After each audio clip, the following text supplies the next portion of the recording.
Hello viewers, চলে আসলাম আবার একটি নতুন রেসিপি নিয়ে। আমার আজকের রেসিপি চিকেন কিমা তড়কা। তো চলো লেটস স্টার্ট।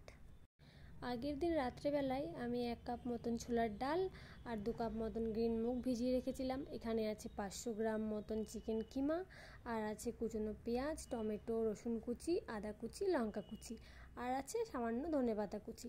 বাকি উপকরণ রান্নার সময় দেখিয়ে দেবো। প্রথমে চিকেন কিমাটা ম্যারিনেট করে নিচ্ছি। তার জন্য লাগছে 1 চামচ লঙ্কার গুঁড়ো, 1 চামচ নুন, আর লাগছে 1 চামচ আদা রসুনের পেস্ট। এটাকে আমি ম্যারিনেট করে কিছুক্ষণের জন্য রেখে দেব। ওই 15 মিনিট মতন রাখলেই হয়ে যাবে। ডালটা আমি ওভারনাইট ভিজিয়ে রেখেছিলাম, তোমরা চাইলে 2-3 ঘন্টাও ভিজিয়ে রাখতে পারো, অসুবিধে নেই, আবার নাও ভেজাতে পারো। তো যাই হোক, আমি এবার তরকাটাকে সেদ্ধ করে নিচ্ছি। তরকা সেদ্ধ হতে থাক, ততক্ষণে আমি এবার কিমাটা রেডি করি। কড়াইতে তেল গরম করে নেব। ওই 3 চামচ মতন তেল দিয়েছি। ওই তেলেই আমি এবার চিকেন কিমাগুলো ভালো করে কষিয়ে নেব।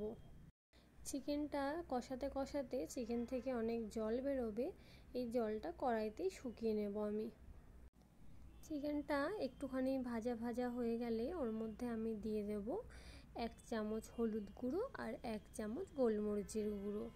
চিকেন থেকে আমার জল ছাড়তে শুরু করেছে, এই জলগুলো শুকিয়ে যাওয়া পর্যন্ত আমি চিকেনটাকে ভেজে নিচ্ছি। আমার চিকেনের জল শুকিয়ে গেছে, এবার আমি চিকেনটাকে নামিয়ে নিচ্ছি। তোমরা কারা কারা তরকা খেতে ভালোবাসো অবশ্যই আমাকে কমেন্টে জানাবে। আমার কিন্তু খুব ভালো লাগে, আর আমার হাজব্যান্ডেরও খুব ভালো লাগে তরকা। এবার ওই একই কড়াইতে আমি আরও কিছুটা তেল আর ওই 1 চামচ মতন বাটার দিয়ে তার মধ্যে ফোড়নে দেবো দারচিনি, লবঙ্গ আর সাদা জিরে। ফোড়নটা একটু ভাজা হয়ে গেলে তার মধ্যে দিয়ে দেবো রসুন কুচি আর লঙ্কা কুচি।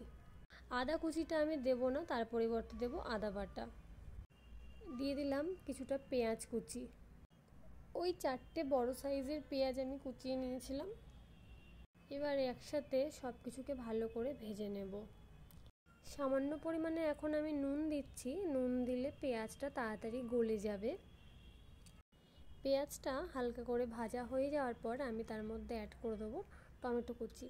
আমি ওই 3টে মিডিয়াম সাইজের মতন টমেটো কুচিয়ে নিয়েছিলাম। এবার এগুলোকে একসাথে বেশ ভালো করে ভেজে নেব।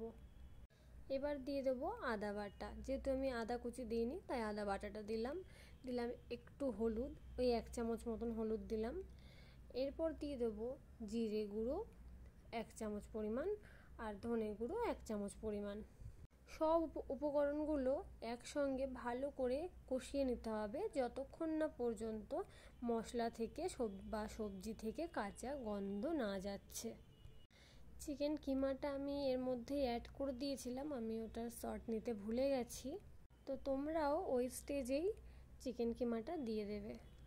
এবার ভালো করে একসঙ্গে ভাজা হয়ে গেলে তার মধ্যে দিয়ে দেবো সেদ্ধ করে রাখা তরকাগুলো। সব কিছুকে একসঙ্গে ভালো করে মিশিয়ে নিতে হবে এবং তরকার সাথে চিকেন কিমাটাকে ভালো করে কষিয়ে নিতে হবে, যাতে তরকারও সেই কাঁচা গন্ধটা চলে যায়। নুনটা এই সময় একটু টেস্ট করে নেবে, যার যার নুনে কম হবে একটু নুন দিয়ে নেবে। আমি প্রথমেই একসঙ্গে বেশি নুন দিই না, কারণ অনেক সময় কি হয়, নুন একেবারে দিয়ে দিলে নুন অনেক সময় কাটা হয়ে যায়, খেতে ভালো লাগে না। তাই অল্প অল্প করে নুন দেওয়াটাই মনে হয় ভালো। ফাইনালি আমার তরকাটাও কষে গেছে। এবার আমি পরিমাণ মতন জল দিয়ে দিচ্ছি। জল দেওয়া হয়ে গেলে তার মধ্যে আমি দিয়ে দেব ধনেপাতা কুচি, আর দিয়ে দেব কাসুরি মেথি, দিয়ে দেব শাহি গরম মশলা। ব্যাস, সবগুলোকে এরপর ভালো করে মিশিয়ে নিলেই আমার রেডি হয়ে যাবে চিকেন কিমা তরকা। তোমরা এর মধ্যে একটু ডিমের ভুর্জি করেও দিতে পারো, তবে আমি দিলাম না। ডিমের ভুর্জি দিলেও কিন্তু খুব ভালো লাগে। যাই হোক, আমার রেডি তরকা। এবার তোমরাই দেখে বলো কেমন লাগছে, আর ভালো লাগলে লাইক কমেন্ট করে যেও।